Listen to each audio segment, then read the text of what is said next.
Tudo começou com frases desconexas, palavras soltas que pareciam não fazer sentido para os pais. Ele mencionava um nome estranho, um local que não era familiar e, de forma ainda mais perturbadora, uma morte violenta. Aos poucos, os pais começaram a perceber que o garoto não estava inventando histórias infantis. Havia algo de profundamente sério em suas palavras. Ele falava sobre um assassinato, descrevendo detalhes com uma precisão que arrepiava os ouvintes. O menino insistia que, em sua vida anterior, ele havia sido assassinado. Não era uma narrativa vaga, ele forneceu detalhes que deixaram a todos em choque. Ele contou que fora atingido na cabeça com um machado e que sabia exatamente onde seu corpo estava enterrado. Intrigados e, ao mesmo tempo, aterrorizados, os pais decidiram levar o menino ao local que ele descrevia com tanta clareza. A viagem os levou a um vilarejo próximo, onde o garoto, ainda tão jovem, caminhou com confiança por ruas que ele nunca deveria conhecer. Ele guiou os adultos até um ponto específico, uma área remota onde indicou que seu corpo estaria enterrado. A tensão no ar era palpável. Moradores locais, atraídos pela curiosidade, começaram a acompanhar a família. Todos queriam saber se as palavras do garoto teriam alguma base na realidade. O ponto indicado pelo menino foi escavado, e o que encontraram foi de tirar o fôlego. Restos humanos estavam enterrados ali, exatamente como ele havia descrito. Ainda mais impressionante, o crânio apresentava uma ferida consistente com a história que ele contava, uma marca clara de um golpe na cabeça. Mas o mistério não parou por aí. O garoto continuava a fornecer informações. Ele apontou o dedo para um homem do vilarejo e afirmou com convicção que ele era o assassino. O homem, visivelmente desconcertado, tentou negar, mas sua expressão e comportamento começaram a levantar suspeitas. Pressionado pelos moradores e, mais tarde, pelas autoridades, ele acabou confessando o crime. O caso ganhou repercussão e atraiu a atenção de pesquisadores interessados em fenômenos de reencarnação. Para muitos, as lembranças precisas do menino eram uma prova irrefutável de que a consciência pode transcender a morte. Psicólogos e cientistas tentaram explicar o fenômeno, mas nenhuma teoria foi capaz de abarcar todos os elementos dessa história. Aqueles que presenciaram os eventos ficaram marcados para sempre. Para a família do menino, a experiência foi transformadora, mas também assustadora. Eles se perguntavam o que aconteceria a seguir. As memórias de sua vida passada desapareceriam com o tempo, ou ele continuaria a carregar o peso desse passado trágico? Essa história não é apenas um relato de reencarnação, mas um profundo mistério que levanta questões sobre a natureza da vida e da morte. O caso do menino que lembrou seu assassino é um dos muitos exemplos que desafiam nossa compreensão do mundo e nos fazem questionar o que realmente acontece após o último suspiro.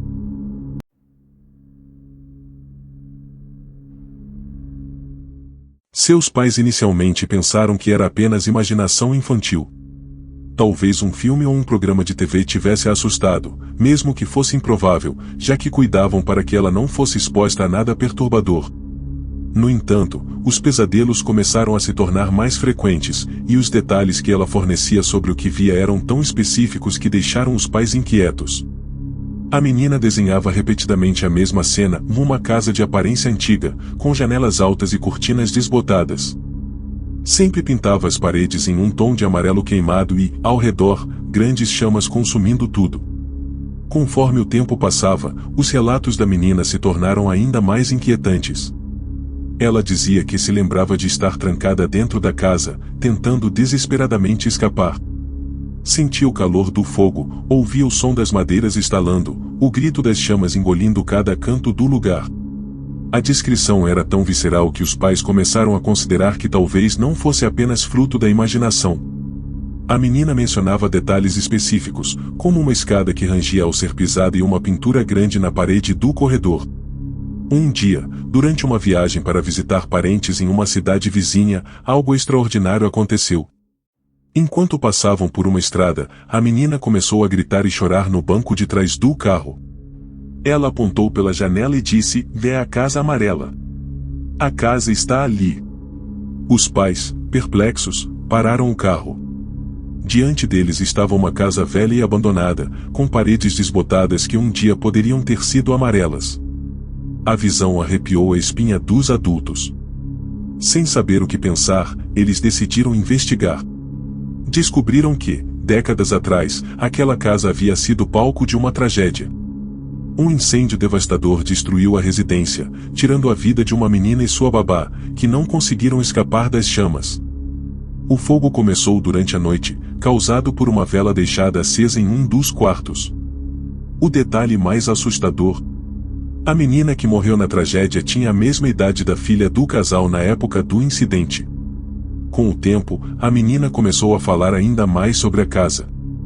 Ela disse que se lembrava de brincar no jardim, de um balanço que havia sido preso a uma grande árvore no quintal e de uma boneca favorita que sempre carregava consigo. Todos esses detalhes, quando comparados com os relatos históricos coletados pelos pais, pareciam coincidir com a vida da menina que morreu no incêndio. As semelhanças eram tantas que os pais decidiram consultar especialistas.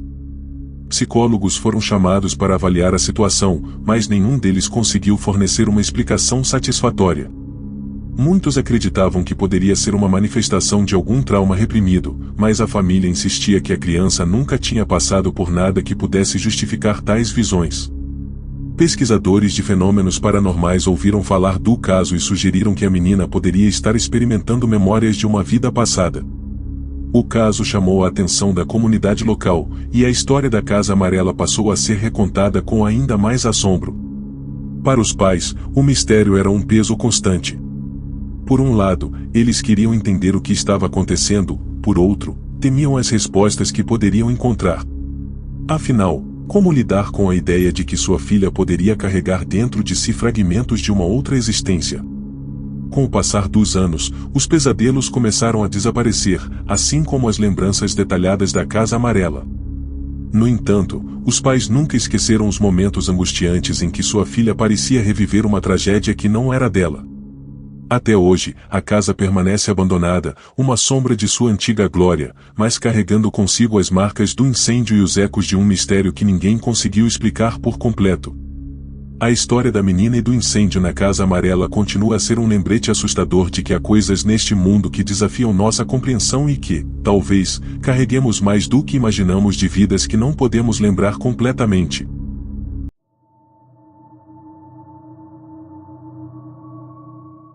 James Leninger era apenas um menino comum de 2 anos de idade, morando com seus pais no estado da Louisiana, nos Estados Unidos, quando algo extraordinário começou a acontecer. Desde cedo, ele demonstrava uma fascinação incomum por aviões, o que, à primeira vista, parecia ser apenas um interesse comum entre crianças. Mas essa fascinação logo se transformou em algo muito mais profundo e inexplicável. Tudo começou com pesadelos intensos. James acordava no meio da noite gritando, apavorado, e dizia coisas que deixavam seus pais, André e Bruce, completamente desconcertados. Ele gritava frases como: "O avião está pegando fogo. Não consigo sair. Eles estão vindo." Inicialmente, seus pais pensaram que era apenas um sonho perturbador causado por algum desenho animado ou programa de TV, mas perceberam que ele estava descrevendo eventos com detalhes chocantes para alguém tão jovem. Nos dias que se seguiram, James começou a falar sobre aviões de guerra com uma precisão assustadora. Ele mencionava termos técnicos e detalhava manobras aéreas que ele, teoricamente, não deveria conhecer.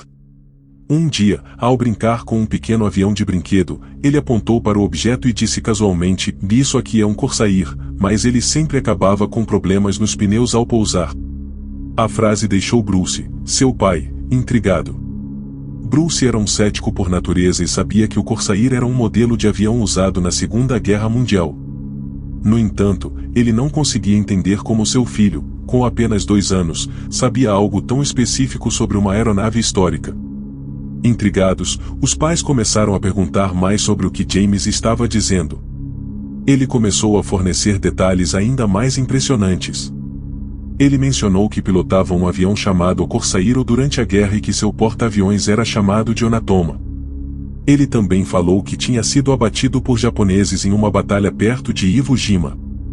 Bruce, cada vez mais cético, decidiu investigar.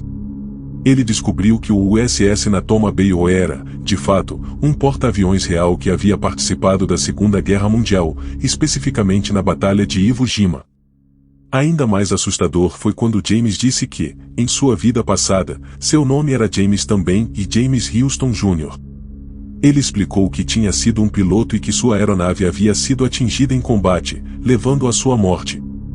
Ao pesquisar mais, Bruce descobriu que James Houston Jr. era um piloto real que serviu na Segunda Guerra Mundial e que, de fato, havia morrido quando seu avião foi abatido perto de Iwo Jima. A precisão dos detalhes que James forneceu era tão extraordinária que Bruce começou a questionar suas próprias crenças. Os pesadelos continuaram por meses, e James parecia preso em uma memória que não era dele. Ele começou a desenhar aviões sendo atingidos por balas e caindo no oceano, muitas vezes com chamas ao redor. Seus desenhos eram incrivelmente detalhados para uma criança tão jovem, e os temas eram sempre os mesmos: guerra, aviões e morte. Ele até identificou colegas de sua suposta vida passada. Durante uma conversa, mencionou um homem chamado Jack Larson, que, segundo ele, era seu amigo durante a guerra. Bruce conseguiu rastrear Larson, que ainda estava vivo, e descobriu que ele, de fato, havia servido com James Houston Jr. Enquanto Bruce e Andrea continuavam suas investigações, mais evidências começaram a surgir. James sabia detalhes minuciosos sobre a vida de James Houston Jr., incluindo o nome de sua irmã mais velha, Annie. Quando a família conseguiu entrar em contato com Annie Houston, ela ficou estarrecida ao ouvir as informações que o pequeno James forneceu. Ele sabia coisas que apenas seu irmão poderia saber, como apelidos de infância e detalhes íntimos da casa onde cresceram. Annie, inicialmente cética, passou a acreditar que James era, de alguma forma, a reencarnação de seu irmão falecido.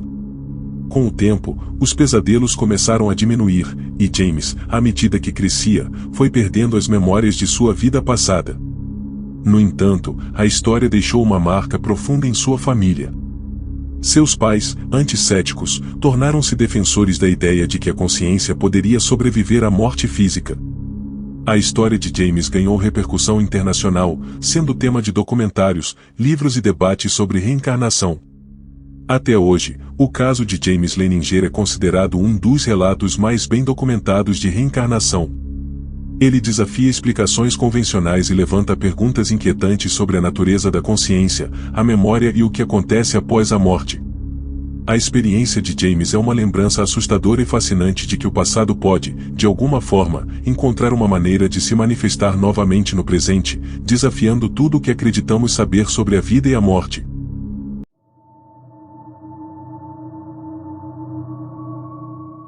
No início, seus pais não deram muita importância às declarações da menina. Eles acreditavam que aquilo era apenas fruto da imaginação infantil. No entanto, a consistência e riqueza de detalhes nas histórias contadas por Shanti começaram a chamar a atenção. Ela falava sobre sua antiga casa, descrevia os cômodos e os arredores da cidade onde dizia ter vivido. Mais impressionante ainda, mencionava o nome do marido de sua vida passada, Kedarnath. Shanti começou a insistir que queria visitar Mathura. Ela dizia que precisava ver sua verdadeira família, pois sentia que havia deixado algo inacabado ao morrer. A persistência da menina foi tamanha que seus pais, embora céticos, decidiram investigar. Eles compartilharam a história com um professor local, que ficou fascinado com os relatos. Ele resolveu enviar uma carta para o endereço que Shanti forneceu, mesmo sem nunca ter visitado Mathura. Para sua surpresa, a resposta veio. Do outro lado, um homem chamado Kedarnath confirmou que sua esposa, Lubti Devi, havia morrido há cerca de 9 anos, pouco após dar à luz ao seu filho. Ele ficou intrigado com a história e decidiu viajar até Delhi para conhecer Shanti. Quando chegou, ele foi apresentado como outra pessoa para testar a menina. No entanto, Shanti imediatamente o reconheceu como seu marido e começou a relatar detalhes íntimos de sua vida juntos, incluindo informações que ninguém mais poderia saber. A jovem mencionou hábitos pessoais de Kedarnath, descreveu o nascimento do filho que tiveram e até mesmo os momentos de sua morte, quando complicações no parto tiraram sua vida. Kedarnath ficou profundamente abalado. Tudo o que Shanti dizia era verdadeiro. Ele, que inicialmente tinha dúvidas, passou a acreditar que a menina era, de fato, a reencarnação de sua falecida esposa. Mas a história não termina aí. Shanti continuou a insistir que precisava visitar Mathura. Após muita insistência, os pais dela concordaram em levá-la até lá. Quando chegaram, a menina, que nunca havia estado na cidade, guiou a todos pelas ruas como se conhecesse cada esquina. Ela levou o grupo diretamente para a casa onde afirmava ter vivido como Lugdi Devi. Lá, identificou os cômodos e apontou mudanças feitas na casa após sua morte. Shanti também reconheceu membros da família e descreveu objetos que pertenciam a ela na vida passada. Um dos momentos mais impressionantes foi quando ela encontrou o filho que Lugdi Devi havia deixado para trás. Ela o abraçou, chorando, dizendo sentir muita falta dele. Era um momento de grande emoção, que deixou todos os presentes sem palavras. A história de Shanti Devi ganhou grande repercussão na época. Até mesmo Mahatma Gandhi, que ouviu falar do caso, decidiu investigar. Ele enviou uma comissão de pesquisadores para verificar a veracidade das alegações de Shanti. Após várias entrevistas e investigações, os resultados foram surpreendentes e a menina parecia realmente possuir memórias de uma vida passada. O caso chamou a atenção de estudiosos de reencarnação em todo o mundo. Especialistas tentaram explicar como uma criança tão jovem poderia ter acesso a informações tão específicas sobre a vida de uma mulher que ela nunca conheceu.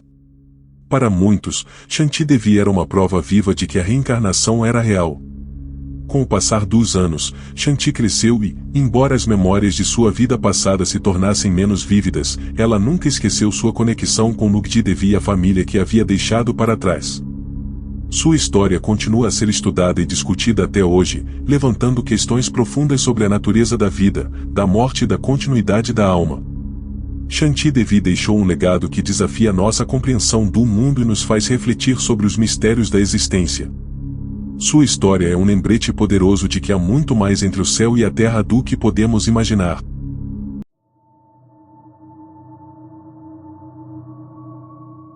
Em uma pequena vila nas colinas do país de Gales, uma família enfrentava um mistério que desafiava a lógica e a ciência.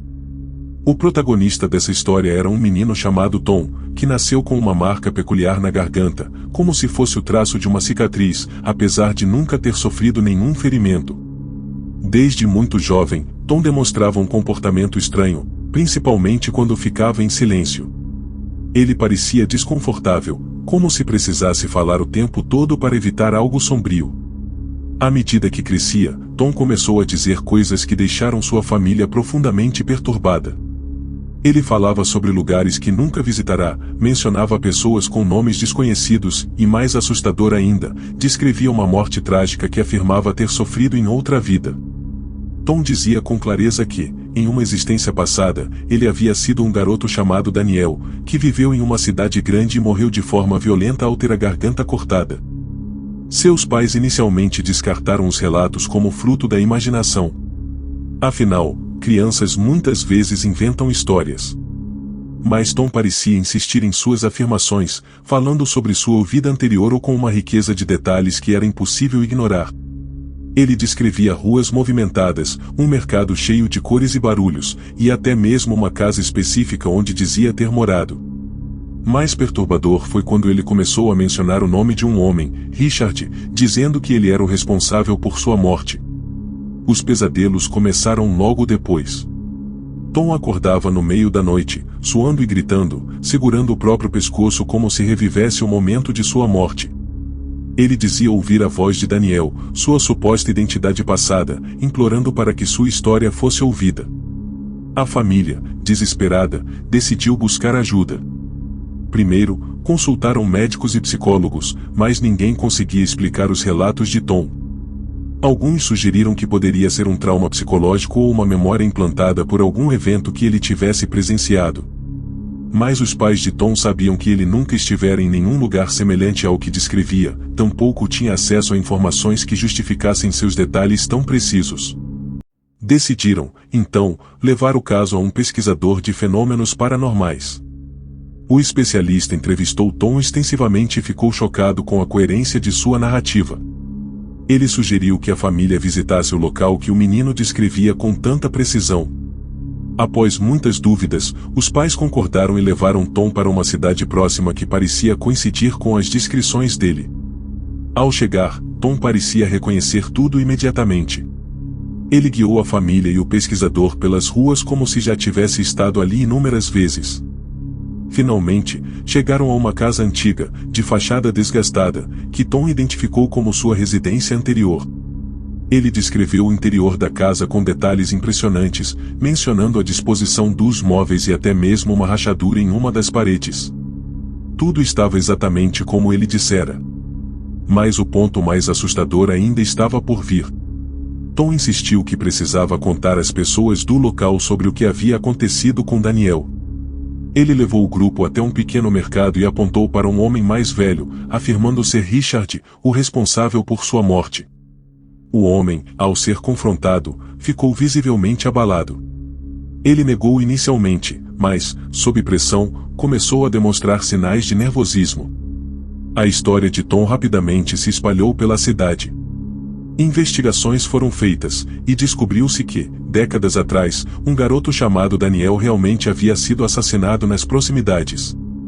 O caso nunca foi resolvido, mas as descrições de Tom batiam perfeitamente com os detalhes do crime. Até mesmo a marca de nascença em sua garganta coincidia com o local do ferimento fatal que tirou a vida de Daniel. O homem identificado por Tom como Richard acabou sendo interrogado pelas autoridades locais.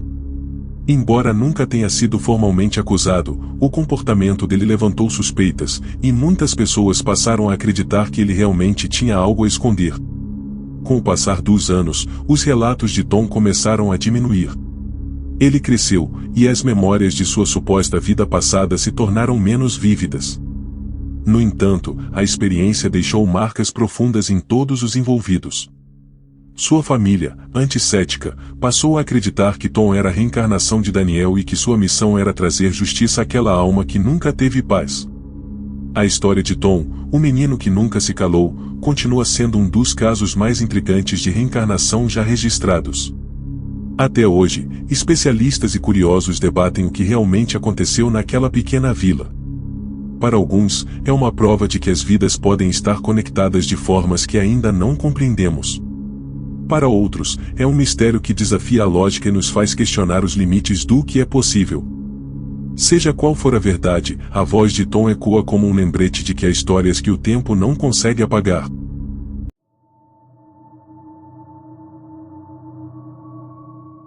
Chat roteirista. Na Inglaterra do início do século XX, uma história assustadora começou a circular entre as pequenas comunidades litorâneas. Era sobre uma menina chamada Ellen, que, desde muito jovem, demonstrava um fascínio incomum por barcos e pelo mar. No entanto, esse interesse vinha acompanhado de algo mais sombrio, de pesadelos recorrentes e visões perturbadoras que envolviam um grande navio e a tragédia que o aguardava. Desde os 4 anos, Ellen acordava gritando no meio da noite. Ela dizia ter visto um navio colossal afundando em águas geladas, enquanto centenas de pessoas gritavam por socorro. O terror estampado em seu rosto era tão real que seus pais começaram a se preocupar seriamente. No entanto, naquela época, acreditava-se que tais sonhos eram apenas fruto de uma imaginação infantil hiperativa. Mas os sonhos persistiram. Ellen começou a descrever o navio com detalhes que impressionavam qualquer adulto. Ela dizia que ele era o gigante, com 4 grandes chaminés soltando fumaça preta e que havia uma escadaria grandiosa no seu interior. Além disso, mencionava que ele era chamado de o Titanic, um nome que, na época, não fazia sentido para ninguém, já que o famoso transatlântico ainda estava em construção e era um segredo guardado a 7 chaves pela White Star Line. A menina também mencionava repetidamente um choque com um pedaço de gelo enorme. Ela descrevia como o navio inclinava-se para um lado, enquanto as pessoas caíam no mar gelado. Ellen, muitas vezes, desenhava o que via, um navio dividido em 2 partes, com figuras de pessoas na água cercadas por destroços. Seus pais, embora inquietos, não sabiam como lidar com as informações. Com o passar dos anos, Ellen começou a falar como se tivesse vivido a experiência da tragédia. Ela afirmava que, em uma vida passada, havia sido uma passageira a bordo do Titanic. Dizia que era uma jovem de classe média, viajando com sua mãe para começar uma nova vida na América. Ellen mencionava detalhes que seriam impossíveis para alguém da sua idade conhecer, como o fato de que o navio era considerado inafundável e que ele havia partido de Southampton em sua viagem inaugural. Quando o Titanic finalmente zarpou, em 10 de abril de 1912, Ellen estava com 11 anos.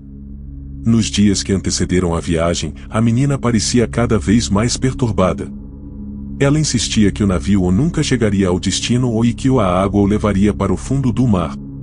Embora suas previsões fossem tratadas como delírios ou coincidências, a tragédia aconteceu exatamente como ela descreveu. Na noite de 14 de abril de 1912, o Titanic colidiu com um iceberg no Atlântico Norte e afundou, tirando a vida de mais de 1.500 pessoas. Quando a notícia chegou à pequena vila onde Ellen vivia, todos ficaram chocados, mas para sua família, o impacto foi ainda maior. Cada detalhe do desastre correspondia ao que a menina havia descrito durante anos. Os pesadelos de Ellen se intensificaram após o naufrágio. Agora, ela dizia ouvir as vozes das pessoas que morreram, implorando por ajuda, presas na escuridão gelada do oceano. À medida que crescia, Ellen começou a relatar memórias ainda mais específicas. Falava sobre um salão de jantar com lustres imensos, sobre uma cabine em um dos decks inferiores e até mesmo sobre um colete salva-vidas que ela vestiu enquanto o navio afundava. O ponto mais perturbador veio quando Ellen descreveu sua morte com detalhes dolorosos. Ela disse que estava em um dos botes salva-vidas, mas foi jogada na água gelada quando o navio afundou e criou um redemoinho. Sentiu a água fria consumir seu corpo enquanto tentava respirar. Essas lembranças eram tão vivas que Ellen, muitas vezes, entrava em estado de pânico ao narrá-las. A história de Ellen começou a se espalhar pela região, atraindo a atenção de jornalistas e pesquisadores.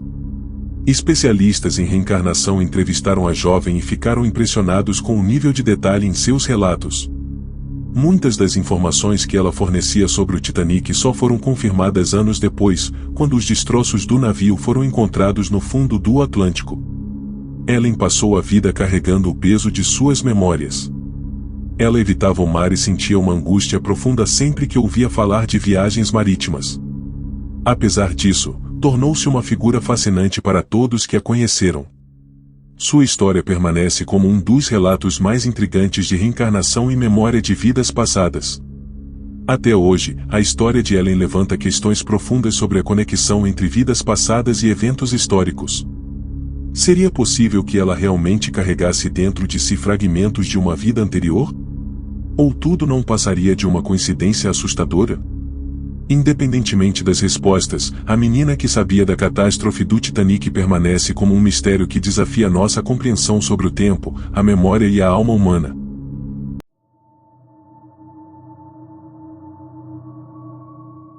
Em uma vila pacata nas montanhas do Japão, um garoto chamado Kenji crescia fascinado por histórias de samurais. Desde pequeno, ele parecia ter uma conexão inexplicável com aquela época do passado, especialmente com espadas. Ele passava horas desenhando lâminas detalhadas e praticando movimentos que pareciam coreografias de batalha, mesmo sem nunca ter sido ensinado por ninguém. Kenji tinha sonhos recorrentes que ele não conseguia explicar. Nesses sonhos, ele era um guerreiro samurai que lutava bravamente em um campo de batalha. Ele sentia o peso da armadura, ouvia os gritos dos oponentes e o som das lâminas chocando-se.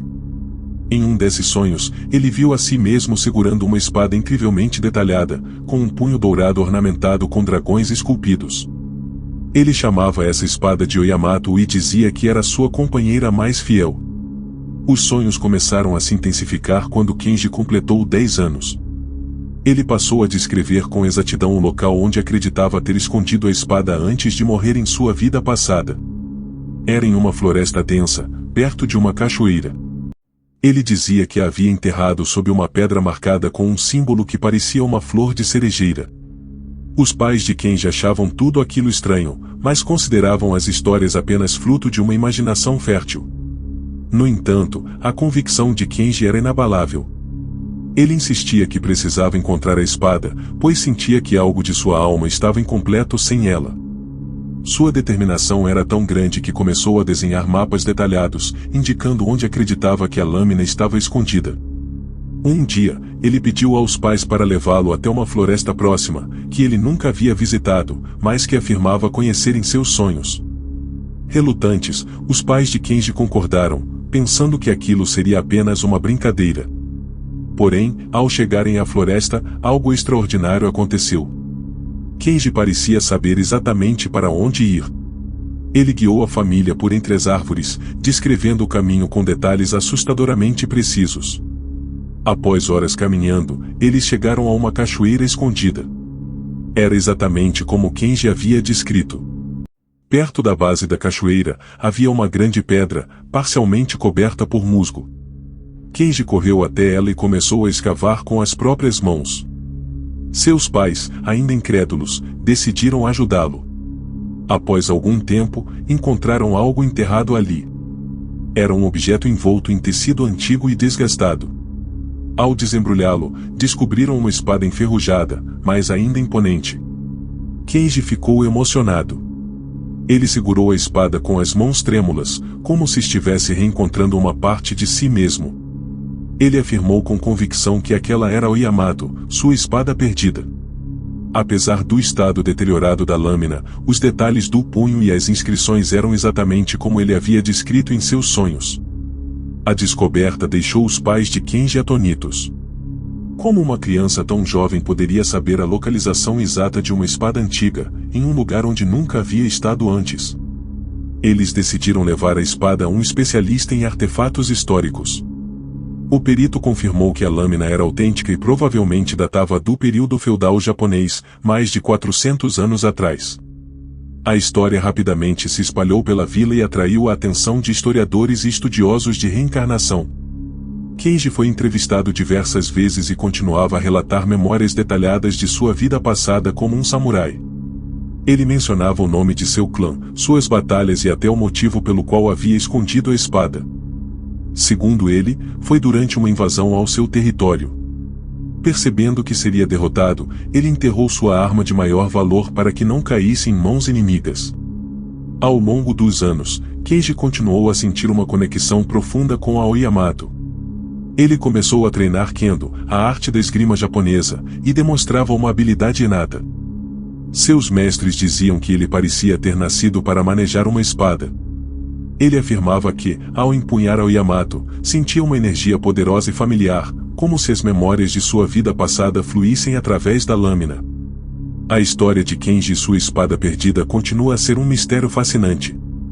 Para muitos, é uma prova de que as memórias e as conexões de vidas passadas podem se manifestar de formas extraordinárias. Para outros, é um exemplo da incrível profundidade da imaginação humana. Seja qual for a explicação, o reencontro de Kenji com sua espada é um testemunho da força do destino e das histórias que atravessam o tempo para serem contadas.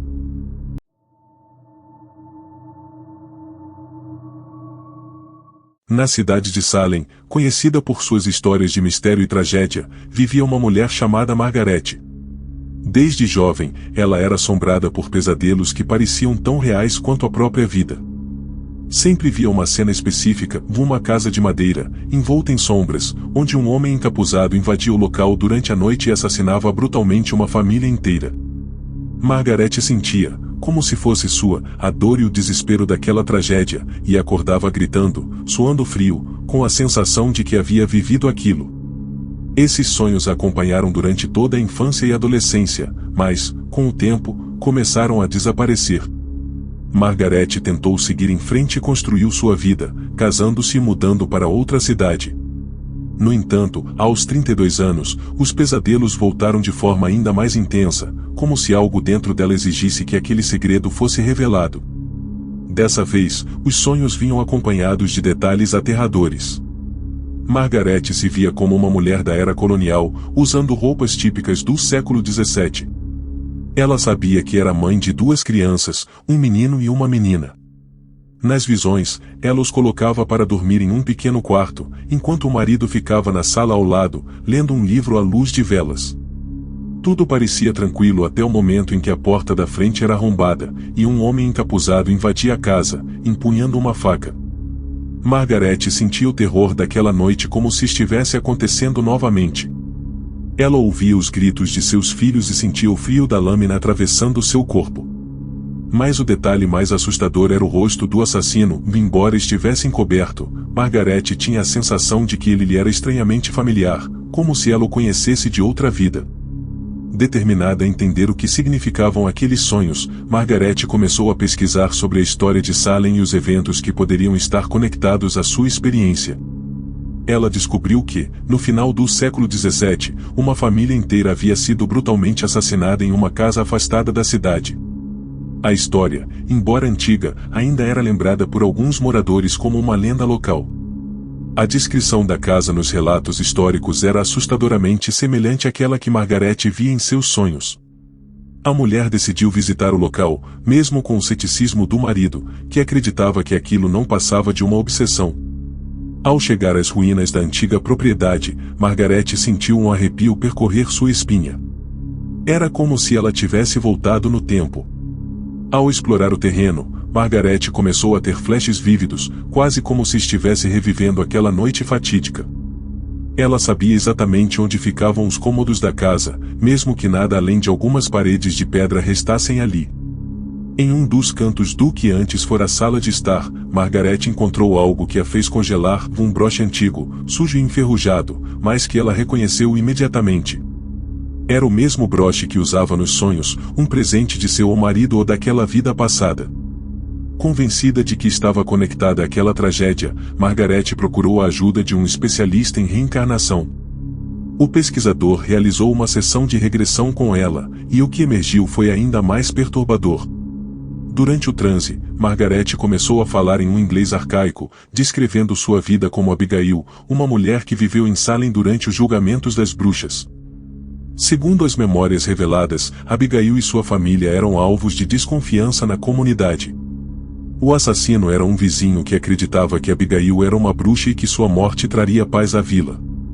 Ele invadiu a casa na calada da noite, possuído pelo fanatismo, e assassinou toda a família antes de incendiar o local para apagar os vestígios do crime.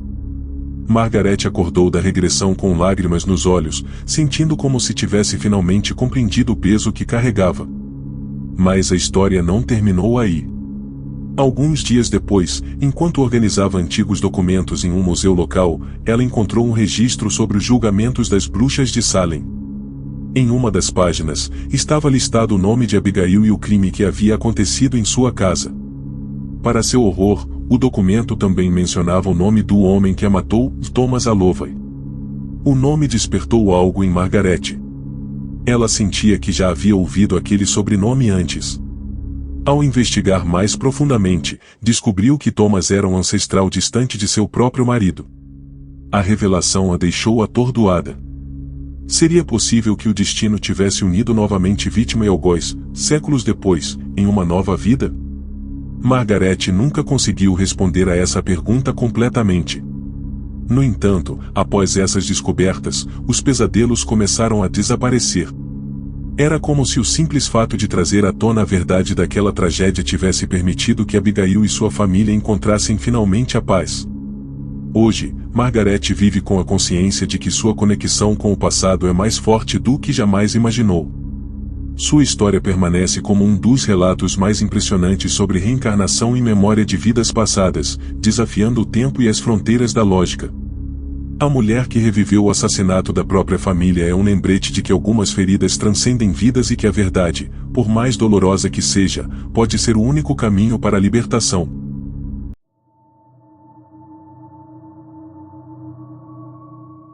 Na pequena cidade de Porto Verde, um garoto chamado Lucas vivia uma vida tranquila, cercado pela família e pelos amigos. Desde cedo, Lucas era um menino encantador, com uma curiosidade insaciável sobre o mundo ao seu redor. No entanto, o que mais chamava a atenção de quem o conhecia eram as suas histórias inusitadas sobre aventuras e lugares distantes, muitos dos quais ninguém em sua família ou em sua cidade jamais havia visitado. Lucas falava como se já tivesse estado em países longínquos, ou até mesmo em épocas passadas. Quando ele tinha apenas 4 anos, algo peculiar aconteceu. Um dia, enquanto brincava no jardim de sua casa, Lucas se cortou na mão com uma lâmina de metal que ele encontrou na cerca. Era um corte profundo, mas nada que ameaçasse sua vida. O que causou estranheza, no entanto, foi o formato e a localização da cicatriz. Ela tinha a aparência de uma marca peculiar, como se fosse um símbolo. A cicatriz estava no dorso da mão de Lucas, formando um pequeno círculo com um traço passando por ele, lembrando o desenho de uma antiga espada. Algo que, para os médicos e familiares, parecia uma coincidência, mas que causava inquietação em quem a via. Conforme os anos passaram, Lucas continuava a fazer comentários estranhos sobre sua vida passada. Ele falava sobre momentos de guerra, de batalhas e de uma época em que ele não era uma criança, mas um homem adulto, um guerreiro de um país distante. Muitas vezes, Lucas relatava que se lembrava de estar em um campo de batalha, lutando ao lado de outros homens, usando uma espada. Ele descrevia as armaduras e os uniformes com tanta clareza que seus pais ficavam perplexos. Mas o mais intrigante era o modo como Lucas parecia descrever tudo com uma naturalidade impressionante, como se estivesse recordando uma experiência vivida por ele e não algo de sua imaginação. Uma noite, quando Lucas tinha 7 anos, ele fez uma declaração que deixou seus pais sem palavras. Estava sentado à mesa de jantar, quando de repente, olhou para a mão esquerda e disse: "Essa cicatriz, ela é de uma vida anterior. Eu fui ferido em uma batalha, há muito tempo, e essa marca nunca desapareceu." Seus pais riram, achando que ele estava inventando uma história, como tantas outras que ele contava. Mas Lucas insistiu. Ele explicou com detalhes que havia sido um soldado em uma guerra muito distante, em uma época medieval, e que a cicatriz tinha sido causada por uma espada de um inimigo durante uma luta. Ele dizia que a dor ainda estava em sua alma, mesmo que seu corpo estivesse agora em uma nova vida. Intrigados, os pais de Lucas começaram a investigar mais a fundo. Não acreditavam totalmente em reencarnação, mas os relatos do filho eram tão vívidos e detalhados que não podiam ser ignorados. Eles procuraram especialistas em fenômenos paranormais, que se mostraram bastante interessados na história de Lucas. Durante uma sessão de regressão, Lucas foi levado a reviver uma vida passada. Sob a orientação do terapeuta, ele mergulhou em um transe profundo, e o que surgiu foi um relato impressionante. Lucas se viu em uma época medieval, em um campo de batalha repleto de guerreiros. Ele estava usando uma armadura, empunhando uma espada e lutando em uma guerra brutal. Ele se identificou como sendo um soldado chamado Thomas, um guerreiro de uma terra distante, que havia participado de uma das inúmeras batalhas que marcaram a Idade Média. A cicatriz em sua mão era uma lembrança de um combate feroz, onde ele foi atingido por um golpe de espada enquanto defendia sua terra. O nome Thomas e a descrição do campo de batalha coincidiam com relatos históricos de soldados europeus que participaram das cruzadas, mas o mais impressionante era o nível de detalhes que Lucas era capaz de fornecer. Ele descrevia os camaradas com quem lutou, os castelos, os estandartes e até os sons das batalhas. Quando a regressão foi concluída, Lucas acordou suando, visivelmente agitado, mas com um sorriso tranquilo no rosto. Ele olhou para sua mãe e disse com convicção: "Agora, eu entendi. A cicatriz é minha lembrança daquela vida. A espada que me feriu não me matou, mas me fez lembrar." Seus pais ficaram surpresos com a profundidade das lembranças de Lucas. Mesmo sem entender completamente o que acontecia, eles começaram a aceitar a possibilidade de que algo além da explicação lógica estivesse acontecendo com seu filho. O mais curioso de tudo foi que, à medida que Lucas crescia, a cicatriz em sua mão permanecia a mesma. Ela nunca desapareceu, como uma marca eterna que parecia fazer parte de sua alma. Durante a adolescência, Lucas se dedicou a estudar história medieval e se aprofundou no estudo de espadas e armaduras, como se sentisse uma necessidade de entender mais sobre o que ele chamava de sua vida anterior. Ele também começou a ter sonhos frequentes sobre campos de batalha e duelos com espadas, e, em um desses sonhos, encontrou-se em uma cena que parecia uma continuação de sua experiência passada. Ele via a espada, que ele chamava de Excalibur, sendo empunhada em uma luta desesperada, até que ele foi ferido e a lâmina se cravou em sua mão. À medida que Lucas atingia a maioridade, ele passou a buscar mais respostas. Em uma viagem à Europa, visitou vários castelos e locais históricos relacionados às cruzadas. Em uma dessas viagens, ele encontrou uma espada antiga em um museu que, ao vê-la, sentiu uma ligação profunda. A espada estava em exposição, mas ao tocá-la, Lucas teve uma sensação de reconhecimento e uma onda de memória o invadiu, como se a espada o tivesse chamado. Ele teve uma visão vívida do campo de batalha e do momento em que a lâmina se cravou em sua mão. Essa experiência consolidou a ideia de que a cicatriz era, de fato, uma marca de sua vida passada, algo que ele carregava com ele, mesmo em uma nova existência. Hoje, Lucas é um historiador e especialista em cultura medieval. Sua vida é dedicada a entender o passado, e ele continua a carregar a cicatriz com a mesma reverência que um guerreiro carrega uma medalha de honra. Ele acredita que sua cicatriz é a conexão entre suas duas vidas, uma lembrança de que o que vivemos, as experiências que acumulamos, não se perdem com o tempo. Para ele, a cicatriz de outra vida é mais do que uma marca física, é um elo profundo com o passado, uma lembrança de que as almas podem se conectar através das gerações.